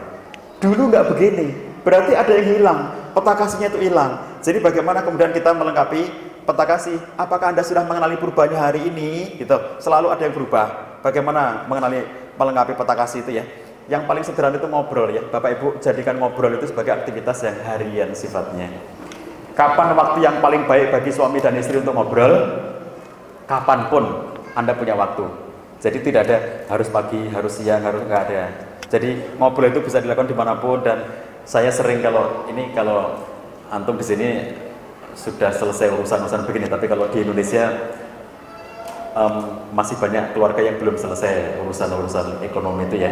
Saya bilang sama masyarakat di Indonesia, teman-teman kita di Indonesia, saya bilang sama mereka, mobil itu ya, pentingnya bagi saya bilang mobil itu bagi keluarga saya adalah dia sarana komunikasi. Mobil itu sarana ngobrol. Saya tidak memahami mobil sebagai sarana transportasi. Kalau cuma sarana transportasi, bisa naik taksi, bisa naik motor, bisa naik bis gitu ya. Tapi repot mau komunikasi, anak saya 6. Kalau naik motor berarti dengan istri, dengan saya berarti 8 orang. Butuh 4 motor. Kalau pengen ngobrol, 4 motor berjajar-jajar di jalan begini ya. Bagaimana kabarmu nak? Itu bahaya banget, membahayakan diri dan orang lain di jalan itu. Dengan naik mobil, sekali semuanya masuk di mobil itu ngobrol. Kami punya aturan setiap kali perjalanan jauh, misalnya mengunjungi keluarga 3 jam perjalanan, 4 jam perjalanan, maka 1 jam perjalanan pertama kali itu tidak boleh ada yang pegang gadget. 1 jam perjalanan pertama itu digunakan untuk ngobrol. Jadi ngobrol semuanya, gadget disimpan, di jalan ngobrol, tidak boleh semuanya asik dengan gadgetnya masing-masing. Mobil adalah sarana komunikasi, jadi menyebabkan kita bisa berkomunikasi dimanapun gitu. Dia bukan sarana transportasi bagi kami. Nah, ini contoh, ngobrol itu penting dilakukan dimanapun gitu ya, dengan sarana apapun. Makanya kalau Bapak Ibu punya minat yang sama, minat diving, suami istri sama-sama senang diving, sambil pergi ke diving sambil ngobrol, sambil diving sambil ngobrol, bisa nggak? Di bawah bisa ya? Ngobrol-ngobrol gitu, ini bahasa gini ya. Jadi saya dan istri saya itu punya hobi misalnya masak. Saya suka masak, istri saya suka masak. Maka sambil masak, sambil ngobrol. Masak itu tidak penting. Kita bisa catering, bisa pesan ke tetangga. Kalau di Indonesia gampang banget kayak begitu itu. Jadi yang pentingnya itu adalah menjadikan masak itu sebagai sarana ngobrol. Tiap hari saya ngobrol dengan istri saya. Saya suka bertaman, istri saya suka bertaman. Ahlan masalah nanti kalau ada yang pulang ke Indonesia, mampir ke Jogja, nanti nginep di rumah saya. Di depan rumah saya ada taman, rumput hijau, bunga-bunga. Di belakang rumah saya ada taman, rumput hijau, bunga-bunga. Karena rumah konselor harus romantis gitu ya, biar orang kerasan di situ. Sering dipinjam anak-anak muda yang mau ta'aruf itu. Paca pinjam rumahnya untuk ta'aruf itu. Wan Ahmad mau nikah gitu. Oh iya silakan aja. dan sekaligus pinjam Pak Cah untuk menemani gitu ya, pinjam orang juga, pinjam tempatnya juga gitu ya. Sering dipakai ta'aruf sama anak-anak muda gitu. Jadi di rumah saya temani ta'aruf mereka gitu sebelum mereka menikah. Jadi saya suka bertaman, saya suka nanam bunga. Istri saya juga suka bertaman, kita belanja ke toko bunga, kita cari bunga yang kita belum punya, terus kita tanam bersama, kita semai bersama sambil bertaman ini ngobrol. Jadi ngurusi taman itu nggak penting, kita bisa nyuruh tetangga kita. Kalau di kampung banyak banget tetangga yang mau membantu kita gitu ya, itu gampang kita nyuruh orang. Tapi pentingnya adalah sambil bertaman, sambil ngobrol. Bisa dibayangkan kalau kemudian ngobrol itu dalam suasana formal gitu, itu nanti nggak enak banget gitu ya. Pagi-pagi saya dan istri saya duduk berdua di meja, terus ada 2 kursi gitu ya. Saya bilang sama istri saya, mari kita awali obrolan kita dengan basmalah. Bismillahirrahmanirrahim. Tema obrolan kita pagi ini adalah mendidik anak dalam Islam. Abi akan menyampaikan 15 menit, nanti Umi boleh bertanya. Abi akan membagi 2 sesi termin pertanyaan. Jadi kalau begitu formal banget, nggak enak gitu ya. Tapi kalau sambil bertaman, sambil ngobrol, sambil masak, sambil ngobrol, lah itu nyaman. Makanya biasakan ngobrol. Bahkan bagi Anda yang merasa sangat sibuk, ada yang namanya obrolan bantal ya, pillow talk. Orang-orang Jakarta kita bikin pelatihan pillow talk. Loh, pillow talk itu kalau teorinya gampang banget ya. Misalnya ngobrol lah sambil berbaring. Loh, gampang kan omongannya aja. Tapi nggak gampang loh. Jadi kita latih ya. Kan suami istri ini nggak bisa komunikasi. Terus kemudian karena nggak bisa komunikasi, suaminya pulangnya masih sudah malam-malam. Istrinya juga kerja, pulangnya juga sudah malam. Begitu kemudian nggak pernah komunikasi, dampaknya menumpuk-numpuk persoalan yang banyak. Akhirnya kemudian mereka merasa tidak nyaman di situ. Lalu akhirnya saya bilang sama suaminya, sama istrinya, kamu pulang jam berapa? Sampai rumah itu sudah jam 12 aja. Gara-gara pulang jam 12 malam, besok pagi sudah habis subuh langsung berangkat, gak sempat ngobrol. Kalau kamu biarkan kayak begitu suasananya, kamu akan menumpuk masalah yang besar, suatu ketika akan meledak. Jadi saya bilang, biasakan ngobrol. Lah kapan ngobrolnya? Sisakan 1 jam setiap malamnya, antara jam 12 sampai jam 1 kalian ngobrol. Besoknya saya cek, sudah bisa ngobrol? Belum Pak Jan. Ketemu lagi, sudah bisa ngobrol? Belum Pak Jan. Saya ajari lagi caranya. Kalian punya kesepakatan, jam 12 kamu datang, istri kamu bangun jam 12, ngobrol sampai jam 1. Setelah dilatih, lama-lama bisa. Mereka akhirnya terbiasa ngobrol 1 jam tiap malam itu. Dan kata suaminya, kadang-kadang saking asyiknya itu, ngerti-ngerti sudah subuh Pak Jan, ya kan. Jadi kalau sudah mulai asyik itu kan kemudian nggak terasa gitu. Jadi saya bilang, jangan menjadikan kesibukan sebagai alasan untuk tidak pernah ngobrol. Kalau Anda tidak pernah ngobrol dengan pasangan Anda, maka Anda akan kehilangan pengenalan. Peta kasih Anda akan hilang gara-gara tidak pernah ngobrol. Anda nggak tahu yang sedang dirasakan oleh istri Anda. Bapak-bapak, kalau Anda pulang ke rumah jam berapapun Anda pulang ke rumah, nomor 1 itu ya, itu adalah tanyalah istri Anda. Kecil aja pertanyaan, pancingan pertanyaan. Misalnya gini, Dek, gimana kabar anak kita waktu aku tinggal tadi seharian? Pertanyaan kecil aja, pastilah akan muncul jawaban yang banyak sekali itu ya. Yang penting Anda tanya kecil saja pertanyaannya, itu dia akan bercerita semuanya. Dia butuh didengarkan, dia butuh menceritakan. Kalau istri itu tidak menceritakan, dia akan merasa nggak nyaman karena merasa tidak didengarkan. Kalau istri merasa tidak didengarkan, maka dia merasa tidak dicintai oleh suaminya. Karena istri merasa dicintai apabila diperhatikan. Begitu nggak diajak ngomong, begitu nggak didengarkan, maka dia merasa tidak diperhatikan. Itu sebabnya dia merasa tidak dicintai. Jadi hal-hal kecil seperti ini ya, itu membuat Anda semakin saling mengenal satu dengan yang lainnya. Terus ini nomor 1 dulu ya. Jadi itulah yang disebut dengan peta kasih. Sekarang saya akan mengajak Anda menjaga rasa suka. Kertasnya tadi jangan dibuang. Gunakan sebaliknya untuk menulis lagi. Saya akan mengajak bagaimana yang disebut dengan menjaga rasa suka. Bapak Ibu sekalian, adalah mengherankan kalau kita lihat orang-orang yang berada di kampung-kampung, mereka itu tidak ngerti teori tentang keluarga, tidak pernah membaca buku-buku tentang keluarga, mereka tidak pernah ikut seminar-seminar tentang keluarga, tapi kita sering kali melihat mereka itu happy-happy saja keluarganya, bisa menjaga rasa cinta mereka sampai kalau orang Jawa mengatakan kaken-kaken, ninen-ninen sampai tua-tua gitu ya, itu masih happy-happy aja gitu ya. Ya tentu konflik ada, tetapi itu tidak menghalangi mereka untuk bahagia. Jadi apa yang membuat mereka itu bisa menjaga rasa suka? Jadi kalau kita lihat Bapak Ibu sekalian, kita kalau pada saat awal menikah sangat kuat perasaan kita kepada pasangan, lama-lama tadi sudah saya sampaikan bisa meredup. Kemudian kenapa rasa suka kepada pasangan bisa hilang? Nomor satu karena fase bulan madunya romantic love-nya sudah selesai. Oke ya, kemarin yang ikut sesi kemarin itu 3 tahun sampai 5 tahun fase romantic love itu sudah berakhir. Tidak ada pasangan yang berhasil mempertahankan romantic love selama-lamanya, tidak ada. Karena itu nanti dia akan selesai, masuk ke fase kedua, distress, disappointment. Kalau itu bisa selesai, masuk ke fase ketiga, knowledge, awareness. Kalau itu bisa selesai, masuk fase keempat, transformation. Dan ujungnya fase kelima, real love. Hidup berumah tangga beranjak dari romantic love menuju kepada real love. Romantic love cinta yang menggebu-gebu, real love cinta yang mendalam. Dua-duanya cinta yang bisa dinikmati oleh suami istri. Cuma antara romantic love dengan real love itu ada fase-fase yang harus dikelola dengan baik oleh suami dan istri. Kalau mampu mengelolanya, mereka akan sampai juga ujungnya real love, cinta yang kemudian memang sangat mendalam antara suami dan istri itu. Cintanya kakek nenek tadi ya, cintanya orang-orang yang sudah lama umur pernikahannya, itu bisa sampai real love. Nah, jadi ketika fase bulan madu selesai itu kemudian rasa suka bisa mulai menghilang karena kecewa. Karena kemudian dia mulai marah dengan pasangannya, konflik dengan pasangannya, kecewa dengan pasangannya. Itu fase kedua, distress itu, disappointment. Nah itulah mengapa rasa suka bisa hilang. Pertama karena fase bulan madu atau romantic love-nya sudah selesai. Yang kedua karena terjebak rutinitas kehidupan. Ini yang sering kami sampaikan, orang hidup berumah tangga itu seringkali terjadi sibuk berumah tangga, lupa bersahabat. Sibuk berumah tangga. Jadi kalau suami istri ketemu, sibuk berumah tangga itu begini.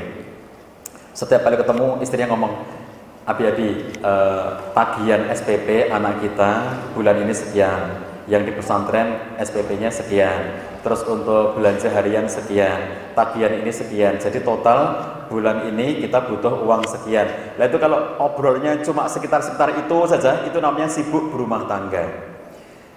Orang itu jangan terjebak dalam rutinitas hidup berumah tangga. Kita harus bisa mengeluarkan diri dari kejebakan-jebakan rutinitas seperti itu. Kalau terjebak, rutin, monoton, mesti lelah. Akhirnya kemudian hilang rasa sukanya itu ya. Hidup berumah tangga gitu-gitu aja. Terus gejala membiarkan saja menumpuknya persoalan-persoalan. Suami istri mau ngomong nggak bisa gitu ya. Mau ngobrol nggak bisa. Ada situs namanya Sinus ya. Itu ada situs perempuan dunia yang kemudian membuat polling terbuka. Pertanyaannya begini, hal apa yang paling sulit dalam hidup berumah tangga? Lalu dari semua jawaban yang jawab di polling itu diambil 5 terbanyak. Dan yang mengherankan nomor satunya adalah yang paling sulit dalam hidup berumah tangga, kata mereka adalah ngomong dengan pasangan.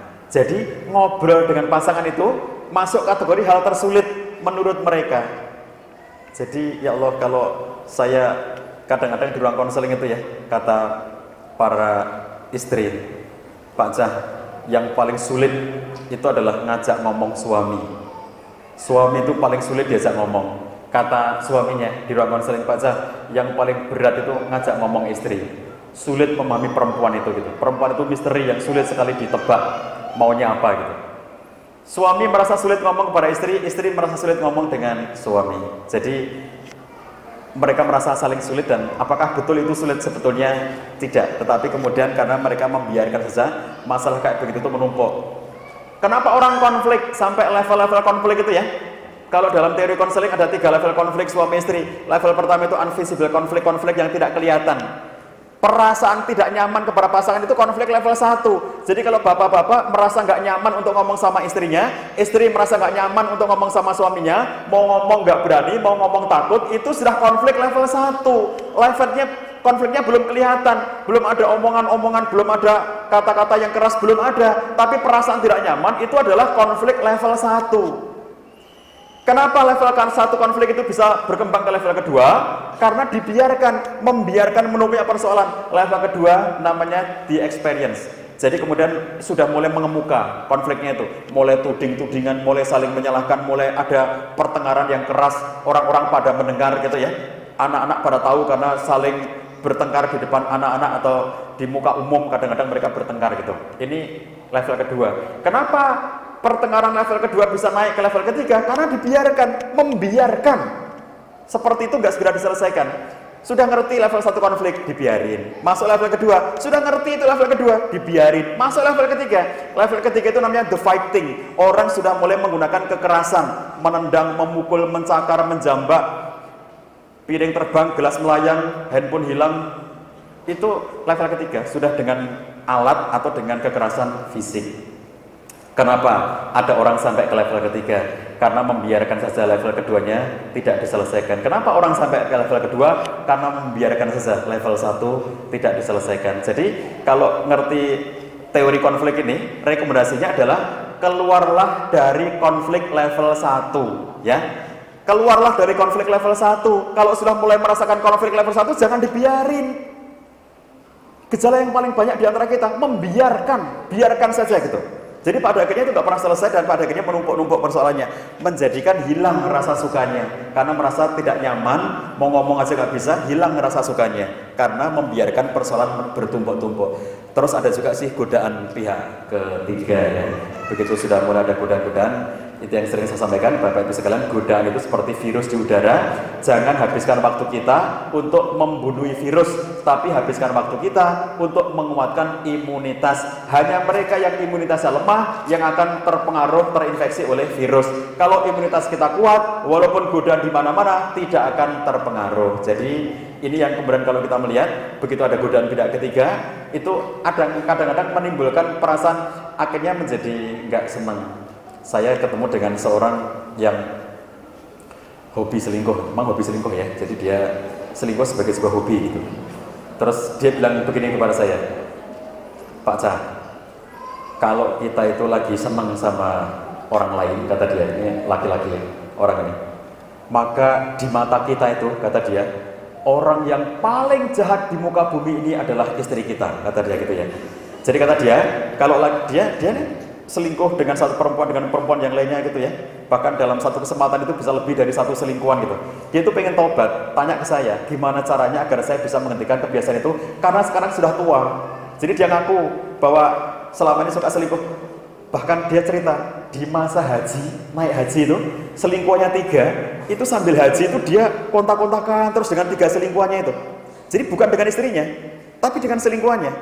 Jadi dia mengatakan, lama-lama saya semakin tua dan mestinya saya sudah tidak seperti ini. Jadi bagaimana cara menghentikan kebiasaan saya untuk selingkuh ini, seperti apa caranya, kata dia gitu ya. Jadi yang unik bagi saya kata-kata dia, Pak Jah, kalau kita lagi senang dengan seseorang, orang lain, saya lagi senang tergila-gila dengan orang lain itu, maka orang yang paling jahat di muka bumi ini adalah istri kita, katanya gitu ya. Jadi pada titik seperti itu hilang rasa sukanya kepada istri. Kenapa? Karena istri menghalangi dia kesenangannya itu. Jadi akhirnya dia merasa nggak suka gitu ya. Ada ibu-ibu jatuh cinta kepada teman kerjanya. Dia ini teman lama, terus kemudian kebetulan satu tempat kerja gitu ya, jatuh cinta. Jadi janjian ke sebuah tempat yang jauh dari rumah mereka, janjian ketemuan.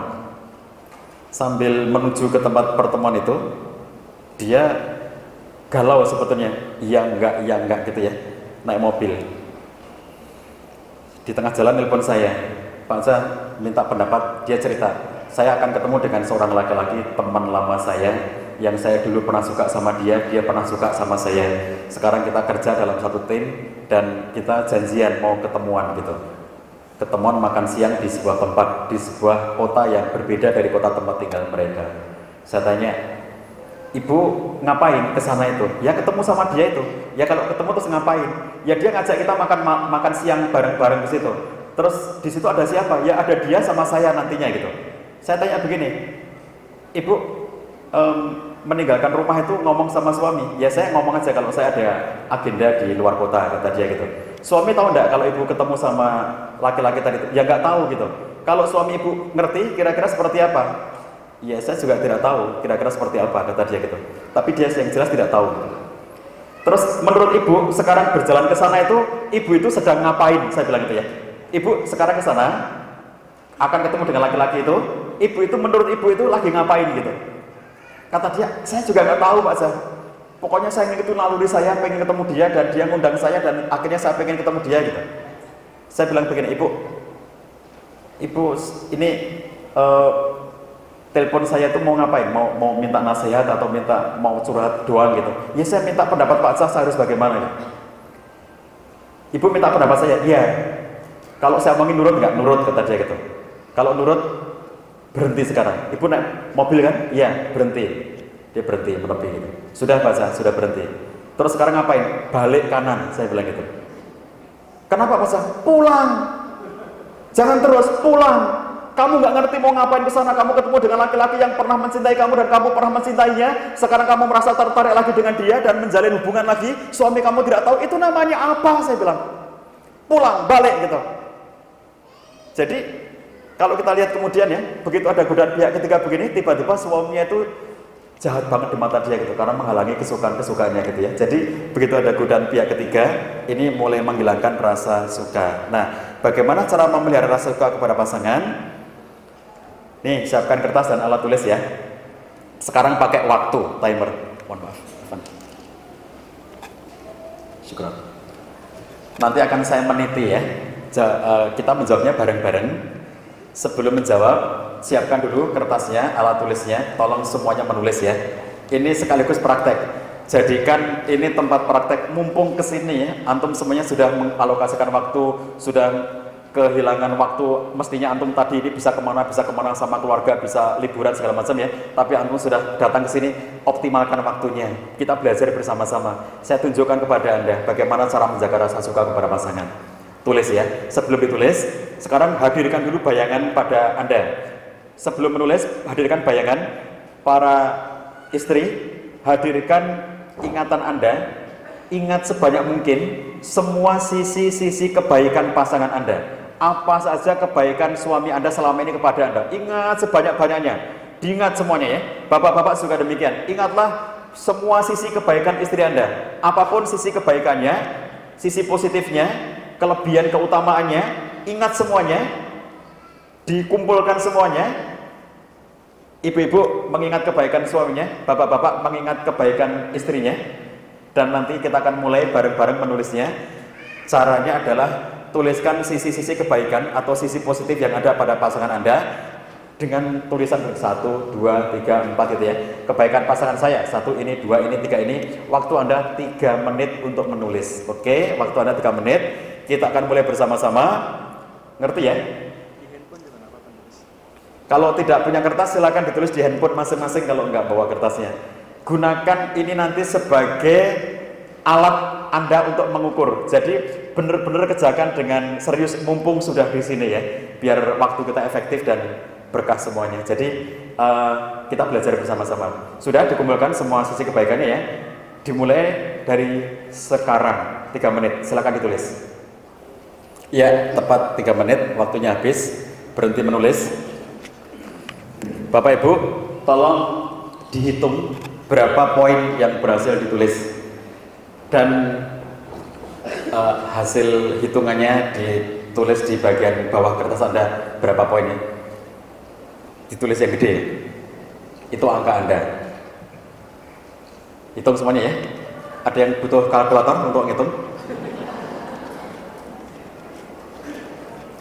Saya ingin tahu siapa yang bisa menulis lebih dari 20 kebaikan pasangan. Lebih dari 20. Halo Bapak Ibu, lebih dari 20 poin? Enggak ada? Saya mau kasih hadiah nih, enggak ada? 15? Ada di atas 15? Di atas 15? Berapa Bang? 16? Di atas 16? Saya tanya tapi enggak usah dijawab omongan, di batin aja jawabannya gitu ya. Saya cuma pengen tahu, ada nggak yang kurang dari 5? Nggak usah ngaco, nggak usah jawab. Cuma jawab sendiri-sendiri, ada nggak yang kurang dari 5? Dah, jawab sendiri-sendiri ya. Saya nggak pengen tahu orangnya soalnya ya. Saya nggak pengen tahu orangnya kalau nulis kurang dari 5. Apa gunanya ini dan apa hubungannya dengan menjaga rasa suka? Hubungannya apa? Bapak Ibu sekalian, yang membuat kita itu bisa selalu menjaga rasa suka kepada pasangan itu, kalau kita selalu fokus melihat sisi kebaikan pasangan. Kalau yang tersimpan pada ingatan kita itu adalah semua kekurangan-kekurangan pasangan, bagaimana bisa senang dengan dia? Kalau yang teringat oleh kita, tersimpan di memori kita adalah kesalahan-kesalahannya, kekurangan-kekurangannya, apa yang membuat kita bisa senang dengan dia? Stres kita ketika ngebayangin tentang pasangan itu yang kebayang selalu tentang kekurangannya, tentang kesalahannya. Dan rata-rata ibu-ibu, mohon maaf ibu-ibu ya, maafkan saya kalau omongan saya menyakiti ibu-ibu, tapi maksudnya iya, enggak ya, maksudnya enggak. Tapi rata-rata ibu-ibu itu ahli sejarah ya. Ahli sejarah. Dulu Ustaz, pada tanggal 11 bulannya Januari tahun 1998 dia melakukan kesalahan yang sama. Tanggalnya, bulannya, tahunnya hafal. Kesalahan kedua Ustaz dilakukan lagi pada 3 tahun setelahnya. Bulannya Maret, tanggalnya 23. Ya Allah. Jadi Anda itu saya bilang apakah tidak pernah saling memaafkan antara suami dan istri? Iya Ustaz, kita juga saling memaafkan. Misalnya kalau orang Indonesia tradisi yang walaupun nanti kalau para ustadz mengatakan itu nggak ada sunnahnya segala macam, tapi ini kan tradisi di Indonesia saling memaafkan waktu lebaran ya. Orang Indonesia loh, setiap lebaran silaturahim kemana-mana saling meminta maaf ya kan. Terus apa kalian itu nggak pernah saling meminta maaf sebelum datang ke tetangga, saling memaafkan antara suami dan istri? Iya Ustadz, rutin kita juga saling memaafkan. Lah ini sudah berapa lebaran? Dari sejak peristiwa pertama itu sampai sekarang itu sudah berapa lebaran? Sudah berapa kali saling memaafkan? Lah kok masih diingat-ingat bulan Januari tanggalnya sekian, tahunnya sekian, peristiwa kedua bulan ini, tanggal ini, tahun ini. Kenapa masih diingat-ingat? Sepanjang yang teringat dalam memori kita semuanya tentang kekurangan, tentang kelemahan, tentang kesalahan pasangan, nggak akan happy dengan pasangan, stres ketemu pasangan itu ya.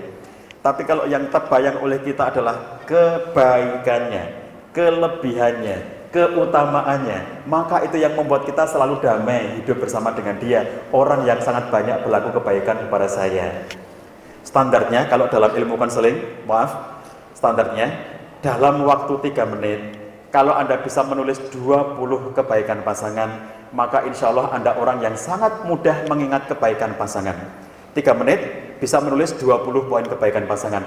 Artinya Anda sudah terbiasa dengan mengingat-ingat sisi-sisi kebaikan pasangan Anda. Tapi kalau kemudian suruh mengingat kebaikannya itu nggak bisa-bisa apa ya? Nggak ada sih Ustaz, nggak ada apa ya? Nggak ada deh. Jadi di ruang konseling itu kami selalu menyediakan buku tulis ya. Itu salah satu benda yang ada di ruang konseling kami. Buku tulis sama pulpen. Kemarin kalau ada majelis talim ibu-ibu, saya sudah cerita kalau di ruang konseling itu ada benda-benda yang wajib ada, diantaranya jam arloji besar itu, karena konselor bekerja berdasarkan waktu 1 jam atau 2 jam tergantung kita. Tapi walaupun konselor sosial tanpa bayaran ya tetap harus pakai waktu. Terus kemudian selain jam, tisu, karena biasanya orang di situ nangis-nangis. Terus kadang-kadang nggak bawa sapu tangan segala macam ya, kita siapin tisu. Kalau nangisnya banyak itu butuh ember di situ untuk nampung. Terus kemudian yang butuh ada adalah air putih. Biasanya mereka kalau cerita sampai sesek gitu ya, butuh minum dulu untuk istirahat. Terus kami selalu sediakan buku catatan. Nah, suatu ketika ada klien suami istri berantem terus mau cerai, datang ke ruang konseling. Setelah di sesi istri saya bilang gini, sebegitu jelek suami kamu di mata kamu, saya bilang. Semua yang diceritakan soal kejelekannya, saya pengen tahu di mata kamu, suami kamu itu ada kebaikan apanya? Tulis, saya bilang. Saya kasih waktu 3 menit, tulis. Apa saja kebaikan pasangan kamu? Lama sekali nggak bisa nulis. 3 menit nggak nulis apapun. Saya susah baca apa ya kebaikannya gitu. Masa nggak ada sih, kamu hidup sudah 7 tahun ya, kamu nikah dengan dia sudah 7 tahun, nggak ngerti satu pun kebaikan. Oh ada Mas, ada. Sabar, kata dia. Dia tulis sabar. Suami saya itu sangat sabar. Satu poin. Terus akhirnya saya tanya begini, kan ketika dia mulai dari awal tadi bercerita itu ada kata yang selalu diulang dalam ceritanya itu, yaitu dia suka menggosongkan panci saya. Kalimat ini diulang-ulang. Dia suka menggosongkan panci saya. Nah, jadi saya itu ini bagi saya mengganjal banget bagi saya. Karena di awal itu dia bilang begini, pokoknya dia itu sifat-sifat sebagai muslim yang baik itu nggak ada deh Pak Jah. Pokoknya kalau diukur gitu ya, dengan ukuran seorang Islam yang paling dasar saja, itu nggak masuk kriterianya gitu. Malas sholat malam, malas tilawah, malas zikir. Malam Pak Cah saya bangunkan untuk sholat malam, bangun. Tapi begitu kemudian dia sudah sholat baru 2 rakaat, nanti ketiduran dia nggak sempat salam loh Pak Cah, at-tahiyat akhir tidur begitu katanya. Sudah begitu nanti saya suruh ke masjid, masa laki-laki saya suruh ke masjid Pak Cah? Harusnya kan dia berangkat sendiri, laki-laki mesti ke masjid gitu. Kenapa harus saya suruh-suruh? Pokoknya diukur dengan ukuran-ukuran sebagai seorang muslim, jauh banget kebaikan. Saya bayangkan ini kok ustazah banget gitu ya. Menilai suaminya itu dia itu ustazah banget gitu. Menilainya sampai segitu-gitunya. Tapi kan saya terus terang tidak terlalu percaya bahwa itu yang menyebabkannya menuntut cerai itu. Tapi dari seluruh ceritanya tadi ada yang berulang-ulang, yaitu tentang panci yang gosong itu. Dia menggosongkan panci saya itu berulang-ulang itu kata-kata itu. Nah saya mulai dari panci gosong itu, dari cerita panci gosong itu. Saya tanya, kenapa dia menggosongkan panci Anda? Karena dia yang tugasnya itu kalau malam saya sudah tidur, dia ngurusi anak-anak, kemudian setelah itu dia cuci-cuci di dapur itu Pak Jah. Lalu terakhirnya kemudian kalau ada sayur yang masih sisa supaya nggak basi, dia panasin. Nah karena dia orangnya pelupa, nanti sampai gosong. Banyak sekali panci saya digosongkan oleh dia gitu. Saya bilang begini, loh kenapa kok dia yang nyuci dan dia yang ngerjain itu? Karena saya capek Pak saya, ibu tidur kapan? Habis isya saya tidur. Loh lah anak-anak, anaknya 2 kan? Anak-anak yang ngurusi suami saya. Ya Allah, ibu tidak melihat itu sebagai kebaikan, bahwa tiap malam suami ibu ngurusi anak ibu sampai nyiapkan PR-nya, sampai nyiapkan sekolahnya besok, dan kemudian setelah itu ibu sudah tidur, dia nyiapkan anak-anaknya semuanya dulu, setelah itu dia ke dapur, bereskan dapur, cuci semuanya, setelah itu kemudian dia manasin sayur terakhirnya, dan itu peristiwa terakhir, dan setiap itu dia kecapean ketiduran, gosong. Begitu gosong kemudian ada ledakan di dapur, terbangun semuanya, lari-lari, istrinya marah-marah, kamu gosongin lagi panciku. Ya Allah, kamu tidak berterima kasih bahwa dia sudah melakukan itu semuanya, tapi kamu selalu terfokus kepada panci gosong. Ini pertanyaan pertama, kamu tidak bersyukur, tidak berterima kasih atas segala yang telah dilakukan kebaikannya pada kamu, dan kamu hanya mengatakan dia nggak punya kebaikan apa-apa saja, cuma satu, orangnya sabar. Kenapa sabar? Setiap dimarahi tentang panci gosong, diem aja. Kamu gosongin panciku lagi, dia diem aja. Nah sabar banget suaminya itu ya. Loh itu doang loh yang diingat tentang kebaikannya itu. Ngurusi anak tiap malam, nyuci tiap malam, segala macam gak diingat sebagai kebaikan, gak tertulis sama sekali. Pertanyaan kedua saya, yang menggelitik bagi saya bilang, ibu mengatakan dia menggosongkan panci saya. Kenapa ada dia dan ada saya dalam kalimat itu? Saya bilang sama dia, di rumah saya ini, saya bilang, hampir semua peralatan rumah tangga yang membeli saya, hampir semuanya yang beli saya, karena saya suka masak tadi ya. Jadi begitu ke toko itu ngeliat, oh ini saya beli perlengkapan rumah tangga itu sebagian besarnya yang melengkapi saya, tapi saya tidak pernah mengatakan ini panci saya, ini wajan saya, ini sotil saya. Sotil itu apa? Nggak tahu ya, apa sih? Yang untuk goreng. Pengaduk apa nah? Pengaduk, pengasih, penyayang tadi itu ya. Jadi saya nggak pernah bilang bahwa ini gelas saya, ini piring saya. Kenapa kamu bilang dia menggosokkan panci saya? Lah kok ada panci saya? Itu yang beli saya Ustaz. Karena penghasilan saya lebih gede daripada dia. Saya tanya berapa penghasilan kamu dan berapa penghasilan dia? Berapa selisihnya? 200.000. Gede istrinya? Tinggi 200.000 dibanding suaminya. Dia mengatakan, gedean saya Pak Sah. Alah, mau 200.000. Coba 200.000. Ya Allah, gitu-gitunya ya kamu itu gitu. Jadi orang ini kenapa sampai kemudian tidak bisa happy bersama pasangannya? Karena yang kebayang adalah menggosongkan panci saya tadi itu. Jadi begitu saya dudukkan, kamu itu cobalah lihat perempuan-perempuan yang lain di sekitar kamu. Ada nggak yang suaminya kayak begitu? Yang kemudian si istrinya tidur dan dia ngurusin PR anak-anaknya, yang istrinya tidur dan kemudian dia nyuci sendiri sampai kemudian dia ngurusi memberes-bereskan sebelum dia tidur. Tanya dong tetangga-tetangga kamu, apa semua suami kayak begitu? Jadi begitu kemudian yang diingat hanyalah keburukannya, kekurangannya. Satu kekurangan ini sudah menghapuskan sekian banyak kebaikan-kebaikan suami itu ya. Jadi nanti kalau di rumah bikin lagi pakai timer 3 menit, suami istri duduk bareng, nulis semuanya. Berapa poin kebaikan pasangan Anda? Jadi begitu poin kebaikan Anda berhasil menulis 25 poin, tulis yang besar 25. Apa gunanya? Suatu ketika istri Anda melakukan satu hal yang Anda tidak menyukainya, ingat dia punya 25 kebaikan yang lainnya, ini hanya satu kekurangan. Jadi Anda selalu ngelihat lebih banyak, lebih fokus sisi-sisi kebaikannya. Itu yang membuat Anda happy bersama dengan pasangan. Percayakah Anda bahwa selembar daun kecil bisa menutupi seluruh dunia? Yaitu ketika daun itu menempel di mata kita. Jadi selembar daun yang kecil itu bisa menutup semua dunia yang sangat luas ini hanya gara-gara daun itu menempel di mata kita, tertutuplah semuanya. Sekarang pertanyaannya, apa yang menempel di mata kita? Apa yang kita tempelkan di mata kita? Kelebihannya atau kekurangannya? Kebaikannya atau keburukannya? Kalau yang kita tempelkan kebaikannya, tidak ada tempat lagi untuk melihat kekurangan-kekurangan pasangan. Kalau yang kita tempelkan adalah kekurangannya, gak ada satupun kebaikan dia, gak ada satupun kebaikannya. Masya Allah, masa iya hidup bersama sekian lama gak ada kebaikan apapun gitu ya? Maka fokuskan pada hal yang positif. Catat dan ingat kebaikan pasangan. Maafkan hal yang kurang. Jangan risaukan atau ributkan hal yang kecil dan sepele dalam kehidupan rumah tangga. Ini ayatnya surat An-Nisa ayat 19 ya. Fa in karitumuhunna fa asa an takrahu syai'a wa yaj'alallahu fihi khairan katsira. Ini kalau laki-laki ngelihat istrinya itu ya, kalau kamu ngelihat sesuatu yang tidak kamu sukai, ingat Allah berikan banyak kebaikan pada istri kamu itu. Ayatnya di awalnya adalah wa ashiruhunna bil ma'ruf ya.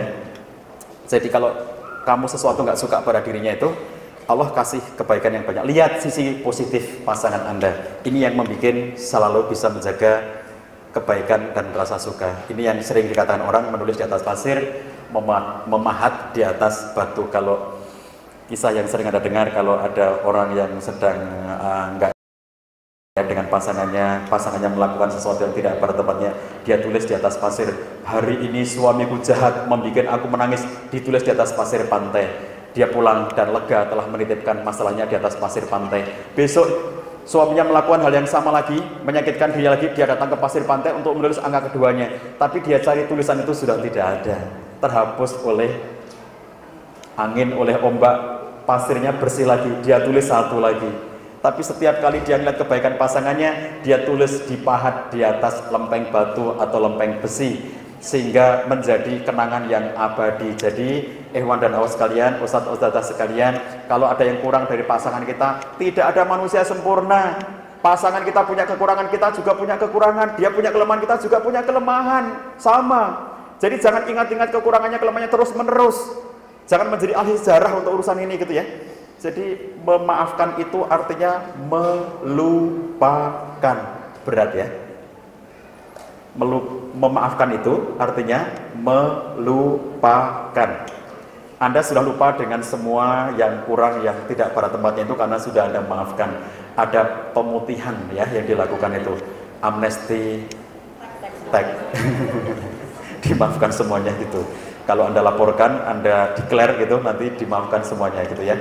Jadi kalau cara, kan orang kemudian bertanya kepada saya, Pak Cah, lalu bagaimana cara melupakannya? Cara melupakannya adalah kumpulkan sebanyak mungkin kebaikan-kebaikan pasangan.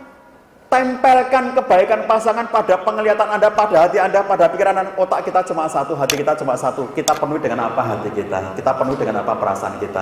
Kalau kita penuhi dengan kebaikan pasangan, menyingkirlah, hilanglah semua yang sifatnya kekurangan-kekurangan itu. Ya, jadi kita itu seringkali standar ganda ya, lebih mudah melihat kebaikan yang dilakukan orang lain. Orang lain itu sekali melakukan kebaikan kepada kita, terima kasih, luar biasa terima kasihnya. Pasangan kita loh tiap hari melakukan kebaikan, nggak ada terima kasihnya. Kenapa kita mengatakan tidak terima kasih? Ibu-ibu mohon maaf, tadi yang nulis tadi ya, ada nggak ibu-ibu yang nulis bahwa suaminya itu memberi nafkah rutin, ada nggak? Kenapa nggak ditulis? Karena kewajiban ya, karena sedikit Ustaz. Jadi kebaikan pasangan dianggap sebagai kewajiban kan. Apakah kalau ada orang yang melakukan kewajibannya, itu orang baik apa enggak? Orang melakukan kewajibannya, dia lakukan kewajiban, orang baik apa enggak? Banyak banget loh ya ibu-ibu, suami yang tidak melakukan kewajiban, banyak loh. Kami punya klien ini, nanti ustadz-ustadz bisa menilai klien saya ini ya. Jadi istrinya tuh ngeluh di ruang konseling karena dia bilang gini, suami saya itu ngasih jatah kebutuhan biologis ke saya itu cuma setahun sekali katanya gitu. Saya nggak tahan Pak Jan, masa istri cuma dikasih setahun sekali gitu. Saya tanya alasannya apa dia ngasih setahun sekali itu. Karena suami saya belajar fikih. Ustaz Sudirman nanti tolong omongi klien saya tuh ya, ini fikihnya bener apa salah ini. Jadi kata suami saya itu belajar fikih, lalu dia menemukan bahwa dalam salah satu pendapat fikih itu ada ulama yang mengatakan bahwa kewajiban suami memberi nafkah batin kepada istrinya itu minimalnya setahun sekali. Jadi kalau lebih panjang dari setahun sekali baru berdosa. Tapi kalau setahun sekali sudah ditunaikan sudah nggak dosa selama setahun itu. Suami itu memilih pendapat yang paling jarang itu loh. Jadi ada pendapat katanya 3 bulan, 4 bulan, 5 bulan, 6 bulan sampai yang paling panjang setahun. Dia pilih yang setahun. Dia kasih kepada istrinya untuk menggugurkan kewajiban setahun sekali. Jadi istrinya yang nggak tahan gitu. Saya bilang kenapa nggak minta? Ya malulah baca minta. Pernah juga saya minta. Bi, ayo dong. Ini kan baru bulan April. Ya nanti dong tahun depan gitu. Ya Allah, ini kok ada orang kayak begitu. Mestinya orang itu mikir pendapat fikih yang paling banyak itu maksimal sehari berapa kali, harusnya kan begitu ya. Ini kok malah yang paling lama berapa itu loh. Mestinya dia mencari, Ustaz boleh enggak kalau sehari 10 kali itu boleh enggak? Mestinya kan dia nanya pendapat fikih yang melarang itu ya, yang kemudian paling maksimalnya sehari berapa kali gitu. Malah nyari yang paling ringan itu loh. Setahun sekali, andai ada pendapat ulama lain mengatakan 2 tahun sekali mungkin dia pakai itu, atau 5 tahun sekali seumuran pemilu gitu dia mungkin pakai itu gitu. Ya Allah, ya orang yang nggak bisa menikmati kayak begitu tuh ya, menggugurkan kewajibannya orang tidak melakukan kewajiban, tidak memberi nafkah wajib. Saya sering mengatakan itu malpraktek hidup berumah tangga. Itu jawaban Mama Dedeh yang paling saya senang itu ya. Mama Dedeh kalau ada orang nanya seperti itu, ibu salah memilih suami. Nah itu jawabannya ya. Makanya jangan salah pilih suami, ibu-ibu ya sudah telanjur. Jadi melaksanakan kewajiban itu kebaikan. Bapak-bapak, tadi ada nggak yang nulis tadi, waktu nulis tadi itu bahwa istri saya memasak untuk saya, ada nggak? Ada, lumayan, 2, 3, lumayan. Ada 3 soalnya, banyak ya. Jadi sip ya, itu walaupun sebagian bapak-bapak mengatakan, nah itu kan sudah biasa Ustaz. Iya, tapi kan itu baik. Memberikan, memasak untuk keluarga itu ya luar biasa, itu kebaikan ya. Maka fokuslah melihat sisi positif dari pasangan Anda, maka Anda akan mampu menjaga cinta hingga selamanya, hingga ke surga. Aduh, ini sudah habis waktunya ya, padahal masih banyak pengen saya sampaikan. Baik, nanti kita teruskan aja dengan dialog. Saya cukupkan sampai di sini, saya kembalikan pada Pak Asmui. Assalamualaikum warahmatullahi wabarakatuh.